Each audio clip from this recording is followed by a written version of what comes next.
नमस्कार। हम पहचान की राजनीति कर रहे हैं, आइडेंटिटी पॉलिटिक्स।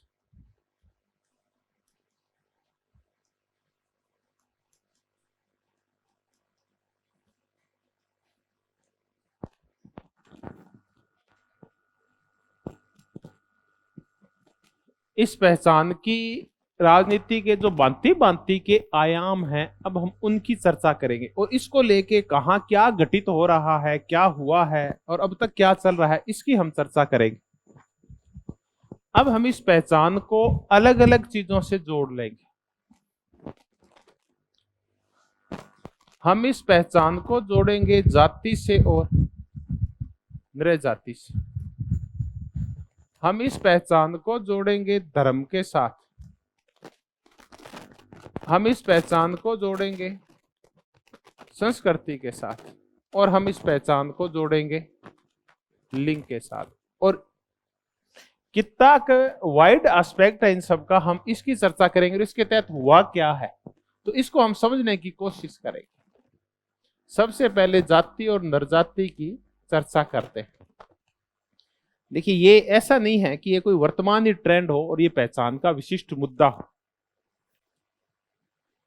ये 1930 और 40 के मध्य जर्मनी में जो कुछ हुआ, जो होलोकास्ट किया गया, महाविध्वंस किया गया यहूदियों का जर्मन्स के द्वारा, वो सारा क्या था? ये क्या का मुद्दा था? नरजातीयता का मुद्दा था।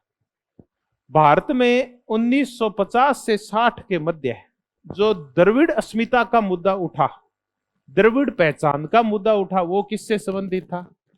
नरजाति से संबंधित था। वर्तमान में भी ऐसे मुद्दे उठ रहे हैं।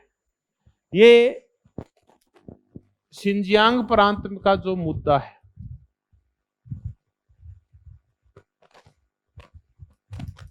भारत में कश्मीर का जो मुद्दा है, अभी अभी ताजा ताजा कौन सा मुद्दा है? ये मणिपुर का जो मुद्दा है, ये रोहिंग्याओं का मुद्दा म्यांमार में, म्यांमार के जो रोहिंग्याओं का मुद्दा है, ये आपके बास्क वासियों का जो मुद्दा है, न्यूजीलैंड में जो माओरी का मुद्दा है, अश्वेतों का जो मुद्दा है, ये सारे के सारे कौन से मुद्दे हैं? जाति और नरजातीय पहचान से जुड़े हुए मुद्दे हैं ये सारे। कैंटालोनिया स्पेन का मुद्दा है, ये सारे जाति और नरजाति के मुद्दे हैं। अब इस नरजातीय मुद्दे को हम एक बार कहां ले आते हैं? अश्वेतवाद की ओर ले आते हैं और इन्होंने क्या किया, इसकी हम चर्चा कर लेते हैं। ये ना सारे हम कर चुके हैं। जब बहुसंस्कृतिवाद कर रहे थे ना, तो ये सारे समूह, भांति भांति के समूह, हम अलग अलग प्रकार से इन सबकी चर्चा कर चुके हैं। तो हम कहेंगे ये जो अश्वेतवाद है, ये जो रंग के आधार के ऊपर पहचान का मुद्दा है, ये पहचान की राजनीति करते हैं अश्वेतवादी। ये नरजाति या जाति या आप रंग भेद का मुद्दा मानो, अपार्थाडिक्स का जो मुद्दा है अश्वेतवाद, ये ना भांति भांति में दिखाई देता है। एक तो है कि आप जो ब्लैक प्राइड का मुद्दा है कि काले लोग अपने आप के ऊपर क्या करें? गर्व करें। ब्लैक कॉन्शियसनेस मूवमेंट है जो मार्क्यूज गार्वे ने चलाया था।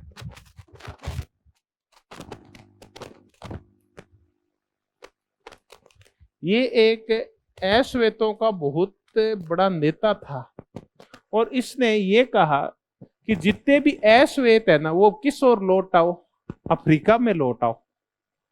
तो एक ब्लैक कॉन्शियसनेस मूवमेंट छेड़ा गया था इसके द्वारा, अश्वेत चेतना आंदोलन।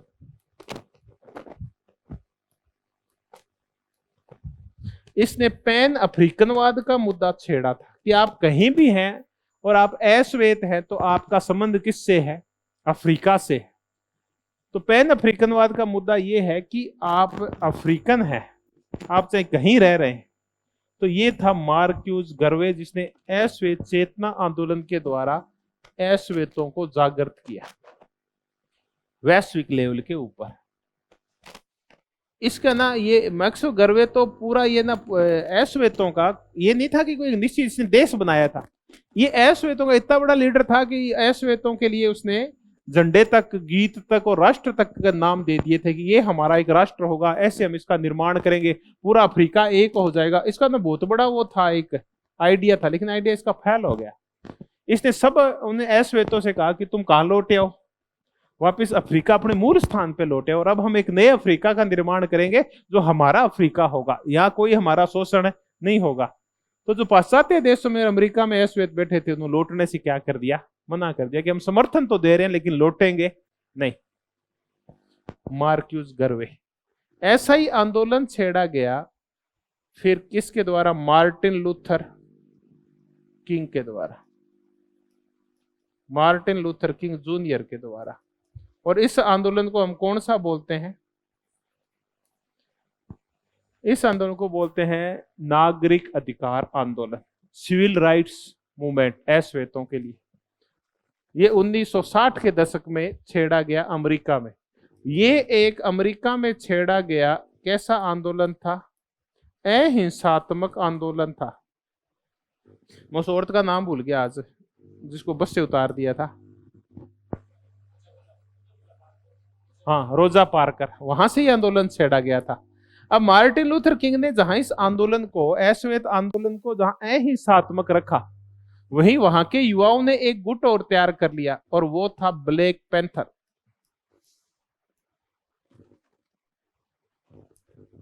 और इन्होंने फिर ब्लैक सेपरेशन का मूवमेंट उठाया कि ब्लैक है, काले हैं, वो क्या है, बिल्कुल अलग हैं। और इन्होंने फिर इसको रूप कौन सा दे दिया, हिंसात्मक रूप दे दिया। ब्लैक पैंथर ये वहां के युवाओं का हिंसात्मक आंदोलन था, जो इसकी सपोर्ट में खड़ा हुआ था नागरिक अधिकार आंदोलन की। उन्होंने कहा कि देखिए, मांगने से नहीं मिलेगा अधिकार, क्या करने पड़ेंगे, हमें छीनने पड़ेंगे। तो ये काला चित्ता आंदोलन चला 1960 के दशक में अमेरिका में, और इसने फिर बहुत सारी जगह अन्य आंदोलनों को प्रभावित किया। भारत में भी गुजरात और विशेष करके महाराष्ट्र में जो बड़ा आंदोलन छेड़ा गया, दलित पैंथर आंदोलन, वो भी किससे प्रेरित था, इसी ब्लैक पैंथर आंदोलन से था। और ऐसा ही एक आंदोलन हमने पीछे देखा था, वो था ब्लैक लाइव्स मैटर, कि काली जिंदगी का भी क्या है, महत्व है, उसकी भी गिनती की जानी चाहिए। ये नहीं है कि आप मर्जी है तब उसको मार दो आप।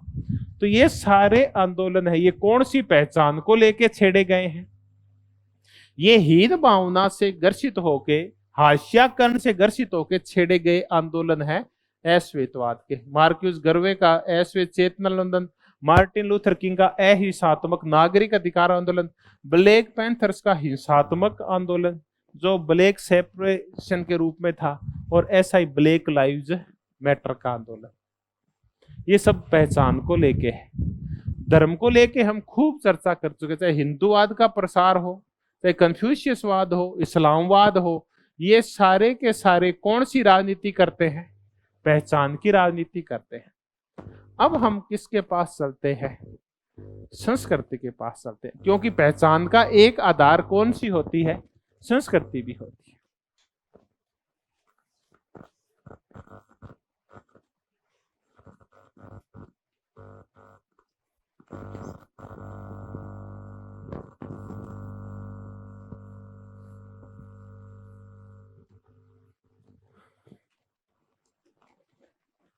इस संस्कृति को लेके संकट क्या आते हैं, संस्कृति को लेके भांति भांति के संकट आते हैं, और इनको लोग अलग अलग तरीके से फील करते हैं। एक फील आती है उनमें जो कौन है, उत्तर उपनिवेशवादी है।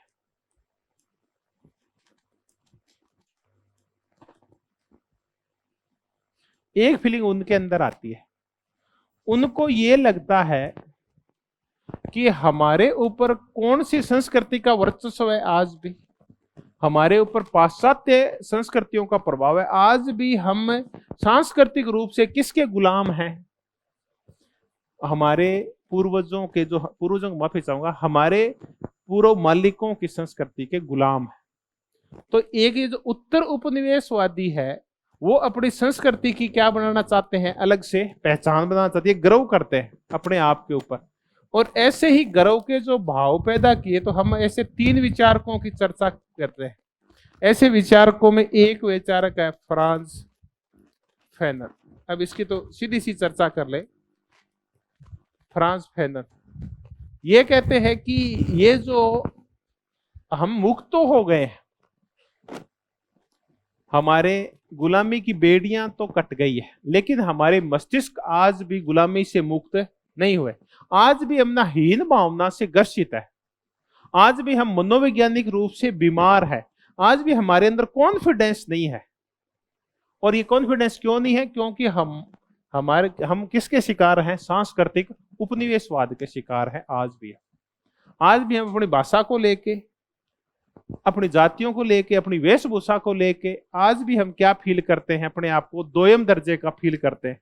तो हमारे मस्तिष्क में जो घर कर गई है हमारे मालिकों की संस्कृति, पाश्चात्य संस्कृति, श्वेत संस्कृति, उससे पीछा छुड़ाने की आवश्यकता है। तो उत्तर उपनिवेशवादियों में ऐसी मनोवैज्ञानिक धारणाओं की चर्चा कौन करता है? Franz Fanon. Black skin and white mask वाली चर्चाएं, ऐसी ही चर्चाएं करता है फिर एडवर्ड सईद। इसकी 2 पुस्तकें तो आपको याद है, एक है इंपीरियलिज्म, कल्चर एंड इंपीरियलिज्म, संस्कृति और साम्राज्यवाद, और एक इसकी है ओरिएंटलिज्म, प्राच्यवाद। ये कहते हैं कि ये जो पाश्चात्य देशों के लोग हैं, विचारक हैं, विद्वान हैं, ये अपने ही विचारों को श्रेष्ठ और प्राथमिक मानते हैं और ये कहते हैं यही सही है। जो कुछ पूर्व में है वो सब पिछड़ा हुआ है, उनके विचार दोयम दर्जे के हैं, हमारे विचार ज्यादा तार्किक, शुद्ध, प्योर और वैज्ञानिक है। और उनकी जो चाहे जीवन पद्धति हो, चाहे सोचने की पद्धति हो, चाहे समूहवाद हो, वो सारे के सारे किसके हैं? वो थर्ड क्लास है। तो एडवर्ड सईद कहता है कि ये गड़बड़ करते हैं ये पाश्चात्य वाले, यूरोसेंट्रिसिज्म हो गया हर जगह।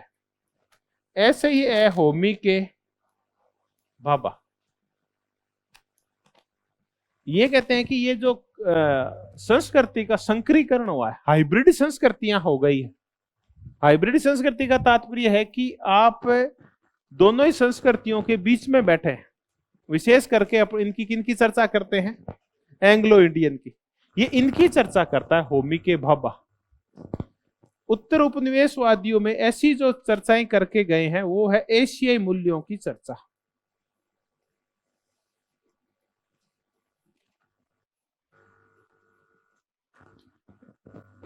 मानवाधिकारों की सार्वभौमिक घोषणा की गई और इसके खिलाफ फिर कौन से मूल्य खड़े हो गए? एशियाई मूल्य। एशियाई मूल्य खड़े तब हो गए जब हमने देखा कि धीरे धीरे जापान की संस्कृति, जो एशियाई संस्कृति है, अब वो भी अपने आप में किसी से कम नहीं है। एशियन टाइगर्स खड़े हो गए आसियान के रूप में और इन्होंने बता दिया कि एक अलग तरीका भी है प्रोग्रेस करने का। आर्थिक रूप से हम भी अमीर हो सकते हैं बगैर किस तरीके का? पाश्चात्य तरीके का, बगैर वर्ण की हम अमीर भी हो सकते हैं। जापान ने अमीर होकर दिखा दिया, आसियान देशों ने दिखा दिया। अब चीन की संस्कृति का जो उभार है वो सारा क्या है? उत्तर उपनिवेशवादी उभार है। इसने फिर क्या किया? थर्ड वर्ल्ड के अंदर गर्व के भाव भर दिए और उन्होंने कहा कि हमारे मूल्य भी किसी से कम नहीं है। ये कहते हैं कि पाश्चात्य लोग कहते हैं कि जो व्यक्तिवादी मूल्य है, ये जो स्वतंत्रता के मूल्य है, ये मूल्य श्रेष्ठ है, जबकि एशियाई मूल्य है ये समूह पे बल देते हैं, एशियाई मूल्य परिवार पे बल देते हैं, एशियाई मूल्य धर्म पे बल देते हैं, एशियाई मूल्य समुदाय पे बल देते हैं। ये बोला ये मूल्य ज्यादा श्रेष्ठ है। अब अंग्रेज से पूछो तो अंग्रेजों के लिए बाप बेटे का कोई संबंध नहीं। पहले कौन है? व्यक्ति, इंडिविजुअल पहले है वहां, क्योंकि अपने यहाँ समुदाय पहले है, परिवार पहले है, हमारा समूह, जाति और धर्म पहले है। तो ये कहते हैं एशियाई मूल्य कोई घटिया मूल्य थोड़ी है, हमारा सोचने का नजरिया बिल्कुल क्या है? अलग है। तो अब हम तो इसी हिसाब से जिएंगे, इन मूल्यों को तो हम नकारेंगे। तो ये एशियाई मूल्य है जो समुदायवाद को, समूहवाद को और परिवारवाद को ज्यादा बढ़ावा देते हैं। तो ये व्यक्ति की बजाय परिवार को और समूह को ज्यादा महत्वपूर्ण मानते हैं। तो ये जो हमारी संस्कृति है, थर्ड वर्ल्ड की संस्कृति, बिल्कुल अलग प्रकार की है। तो उत्तर उपनिवेशवादियों ने कौन सी पहचान को बढ़ावा देना शुरू किया है? अपनी अलग स्वायत्त स्वतंत्र थर्ड वर्ल्ड की पहचान को बढ़ावा देना शुरू किया है। तो चाहे वो हमने एडवर्ड सईद हो, फ्रांस फैनन हो, होमी भाभा हो, चाहे वो महाथिर मोहम्मद हो जो मलेशिया के राष्ट्रपति थे, ली कुआन यू जो सिंगापुर के राष्ट्रपति थे, जिन्होंने कौन सी चर्चाएं की? एशियाई मूल्यों की चर्चाएं की। अब हम किस मुद्दे के ऊपर आते हैं? संस्कृति का एक मुद्दा तो उत्तर उपनिवेशवादियों ने उठाया, एक मुद्दा और उठाया, वो बहुसंस्कृतिवादियों ने उठाया।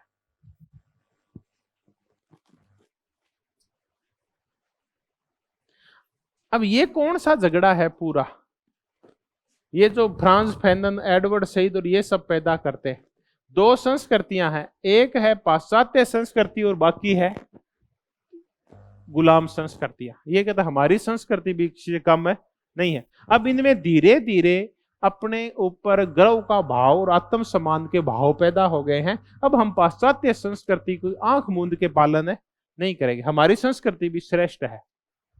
अब इसी सांस्कृतिक पहचान को स्वायत्तता और स्वतंत्रता देता है कौन? बहुसंस्कृतिवाद।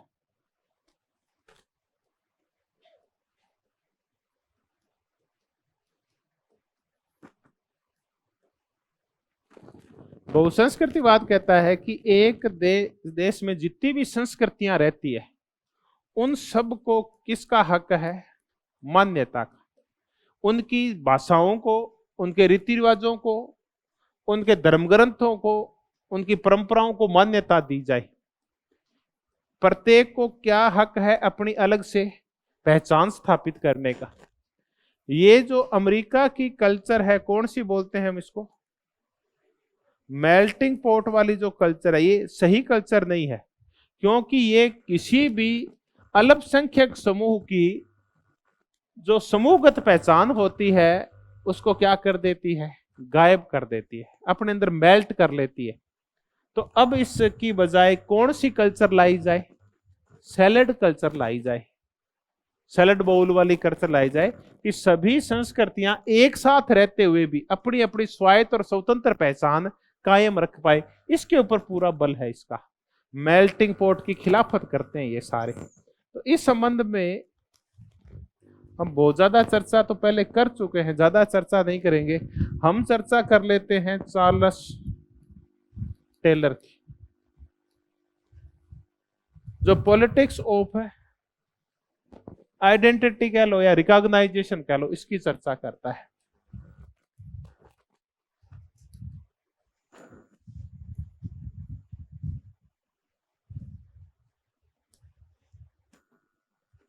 पहचान की राजनीति। टेलर ये कहता है कि पहचान की राजनीति के तहत दो काम करने पड़ेंगे।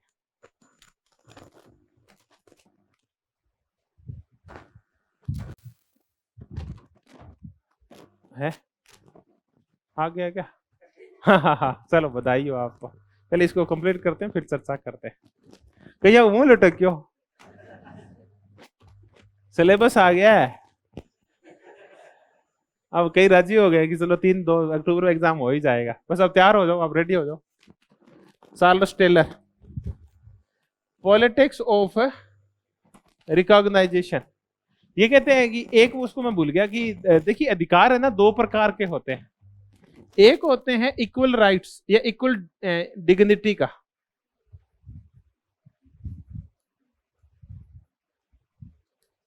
बस मुद्दे को समेट रहे हैं, इक्वल डिग्निटी। और दूसरा है पॉलिटिक्स ऑफ डिफरेंस।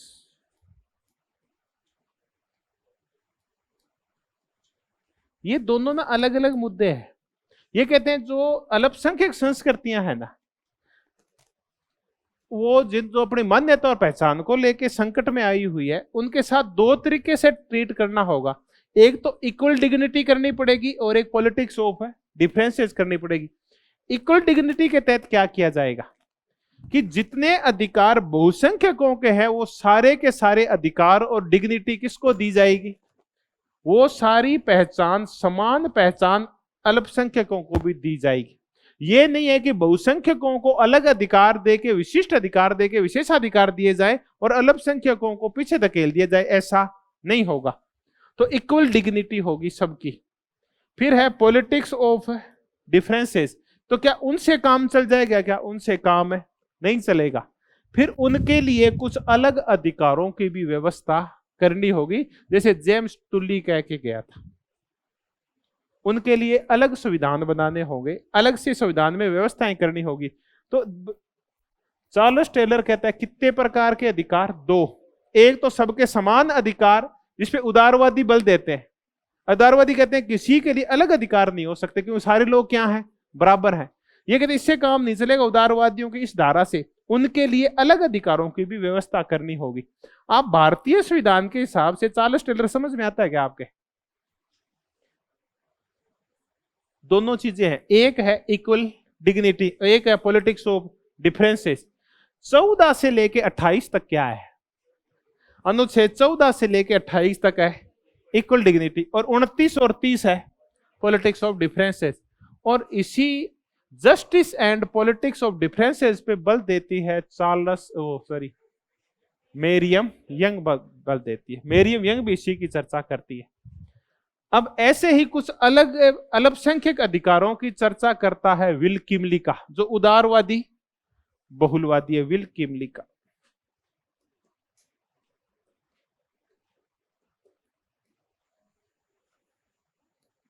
विल किमली का 3 प्रकार के अधिकार देना चाहता है। किसको? अल्पसंख्यकों को। वो कौन कौन से अधिकार है? एक अधिकार देना चाहता है वो उनको अलग से राष्ट्रीयता का। एक अधिकार देना चाहता है वो प्रतिनिधित्व का। और एक अधिकार वो उनको देना चाहता है पोलो एथनिक अधिकार। इनको कौन से बोलेंगे आप? पोलो एथनिक राइट्स। राष्ट्रीयता का अधिकार यानी आप अलग से, वो क्या बोलते हैं उसको, स्वशासन, स्वशासन का अधिकार। ये अल्पसंख्यकों को अलग अलग जगह पे 3 अधिकार देने पड़ेंगे। विल किमली का कहता है आप कश्मीरियों को, क्यूबेक वासियों को, कैंटालोनिया वासियों को, बास्क को क्या देना चाहेंगे? स्वशासन। ये क्या मांग रहे हैं? स्वशासन मांग रहे हैं। अमेरिका में अश्वेत क्या मांग रहे हैं बताओ? स्वशासन मांग रहे हैं कि हमारे अलग क्षेत्र है, हम यहां अलग से राज दे दो, हमारा प्रधान वो बना दो, हमें अलग कर दो। ऐसा कुछ कह रहे हैं कि वो नहीं कह रहे। वो मांग रहे हैं कि हम आपके साथ रहेंगे, लेकिन हमें नौकरियों में और खेलों में और पढ़ाई में क्या दे दो? रिप्रेजेंटेशन दे दो, हमें तो आरक्षण दे दो भले आप। और तीसरे कौन से अधिकार हैं? पोलो एथनिक। ये कह रहे हैं हमें स्वशासन दे दो। कश्मीरी नागालैंड वाले ये कह रहे हैं। अश्वेत कह रहे हैं हमें क्या दे दो? अलग से रिप्रेजेंटेशन दे दो पूरा। हमारे भी संसद में सदस्य होने चाहिए, हमारे भी नौकरियों में बहुत सारे लोग होने चाहिए। हम स्वशासन नहीं मांग रहे हैं, लेकिन हम रिप्रेजेंटेशन मांग रहे हैं हर जगह। तीसरे ये कह रहे हैं हमें कुछ नहीं चाहिए, ए जोड़े हाथ, आप हमारे मामलों में हस्तक्षेप मत करो, हमें अपनी संस्कृति के अकॉर्डिंग, अपनी मान्यताओं और परंपराओं के अकॉर्डिंग हमें काम करने दो, हमारे मामलों में हस्तक्षेप मत करो। तो विल किमल का कहता है अल्पसंख्यक कितने प्रकार के अधिकार मांग रहे हैं? 3 प्रकार के। स्वशासन के, प्रतिनिधित्व के, और कौन से मांग रहे हैं? पोलो एथनिक अधिकार। ऐसा ही एक व्यक्ति है इजाया बर्लिन। उसका जो संस्कृतिवाद है वो बहुलवादी संस्कृतिवाद है। जब भी बहुलवाद आए ना और आपको इजाया बर्लिन दिखाई दे जाए तो आप उसे ही कर देना, क्योंकि ना कई जगह बहुलवाद की चर्चा करता है। तो बहुलवादी संस्कृतिवाद किसका है? इजाया बर्लिन का। अब बहुलवाद आपको समझ में आ गया। अब बहुसंख्यकवाद है वो किसको बढ़ावा देता है बताओ? एकलवाद को। तो आप अल्पसंख्यकों को महत्व देना चाहेंगे तो क्या लाना पड़ेगा आपको? बहुलवाद लाना पड़ेगा। तो इसी बहुसंस्कृतिवाद के तहत एक और संस्कृतिवाद चलता है, कौन सा? बहुलवादी बहुसंस्कृतिवाद।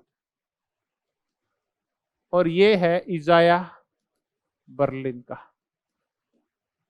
बर्लिन जो एक तत्ववाद की आलोचना करता है, वो बहुलवाद को बढ़ावा देता है। तो पहचान की राजनीति के तहत हमने जाति और नरजाति की अश्वेतवाद की चर्चा की, धर्म की चर्चा की, संस्कृति के तहत हमने उत्तर उपनिवेशवादियों की चर्चा की और बहुसंस्कृतिवादियों की चर्चा की। अब हम कौन सी चर्चा करेंगे? लैंगिक। ये लैंगिक चर्चाएं अपन 20 बार पहले ही कर चुके हैं।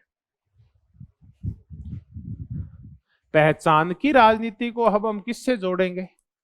लिंग से जोड़ेंगे। और लिंग से जोड़ते हुए, और हम इसकी सारी धाराएं नहीं करेंगे, तीनों लहर नहीं करेंगे, प्रथम, दूसरी और तीसरी लहर।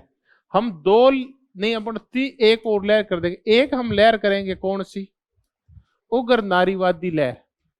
एक हम लहर करेंगे तीसरी लहर। ये तो दूसरी लहर थी उग्र नारीवाद की। आपके तीनों लहरें याद तो है ना? पहली लहर कौन सी थी? उदारवादी लहर थी, जिसमें तीनों ही कर लेते। तो प्रथम लहर ये उदारवादी लहर थी। इस लहर में नारियों ने किसके बराबर अधिकार मांगे? पुरुषों के बराबर अधिकार मांगे।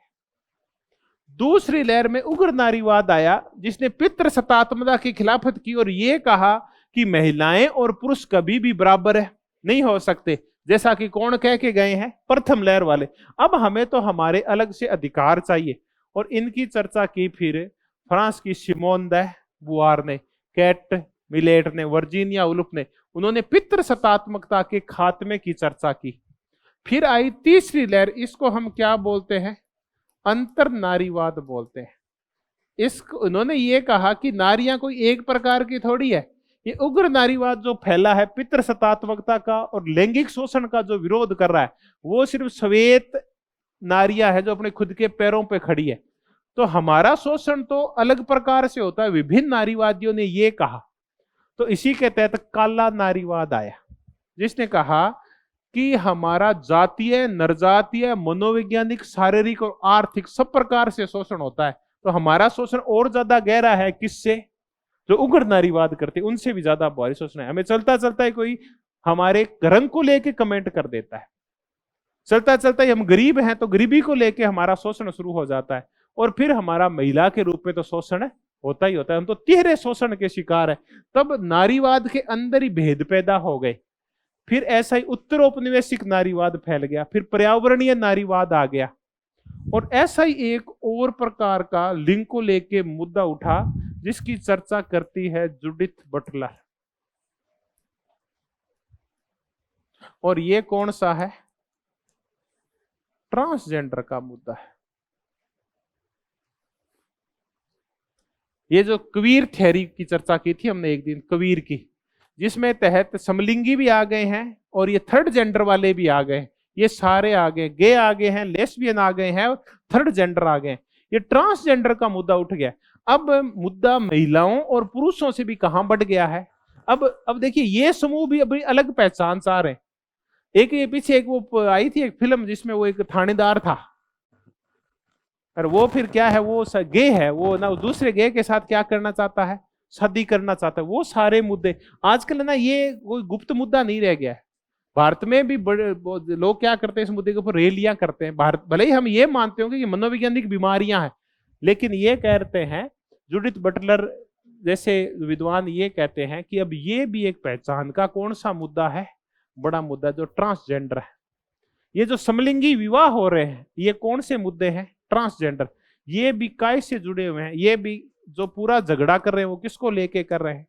कि हमारी भी अलग आइडेंटिटी होनी चाहिए, हम स्वतंत्र पहचान चाहते हैं, क्योंकि समाज हमारे मूल्य को, हमारी मानसिकता को, मनोविज्ञान को और लैंगिक रुझानों को पहचान नहीं पा रहा है। तो ये भी पहचान के लिए झगड़ रहे हैं। तो हमने ये लैंगिक पहचान की, जूडिथ बटलर की कौन सी पहचान?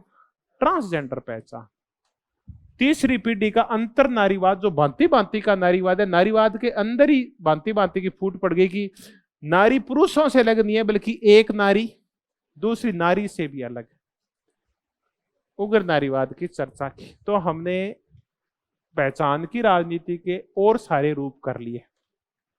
हमने जब मुद्दे की शुरुआत की थी तो पहचान की राजनीति क्या है ये चर्चा की थी।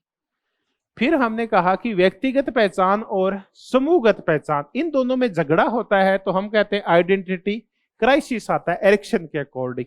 फिर हमने हेगल की चर्चा की। फिर हमने कहा कि पहचान बनती कैसे है? लिंग, धर्म, जाति, नरजाति, भाषा, क्षेत्र के आधार पर बनती है। फिर हमने कहा कि जो पहचान की राजनीति दावे क्या करती है, तो हमने किसकी चर्चा की थी, जेम्स तुली की, और उसका क्या देखा था हमने, संविधानवाद और बहुसंस्कृतिवाद देखा था। फिर हमने कहा कि ये पैदा क्यों होती है, तो पैदा हमने देखा कि क्लैश ऑफ सिविलाइजेशन की वजह से पैदा हुई, ये एलपीजी की वजह से पैदा हुई, ये धार्मिक राजनीति और धार्मिक समूह की राजनीति की वजह से पैदा हुई, ये पाश्चात्यकरण की वजह से पैदा हुई। फिर हमने देखा कि इसकी कितनी लंबी चौड़ी है, तो हमने देखा कि ये जुड़ी हुई है धर्म से, ये जुड़ी हुई है अश्वेतवाद नरजातीयता से, ये जुड़ी हुई है संस्कृति से, और ये जुड़ी हुई है पहचान की राजनीति, लैंगिक राजनीति से जुड़ी हुई है। ऐसे करके हमने एक टॉपिक कंप्लीट कर लिया, कौन सा, अंतरराष्ट्रीय राजनीति में पहचान की राजनीति, identity politics in international politics. धन्यवाद, बहुत बहुत धन्यवाद।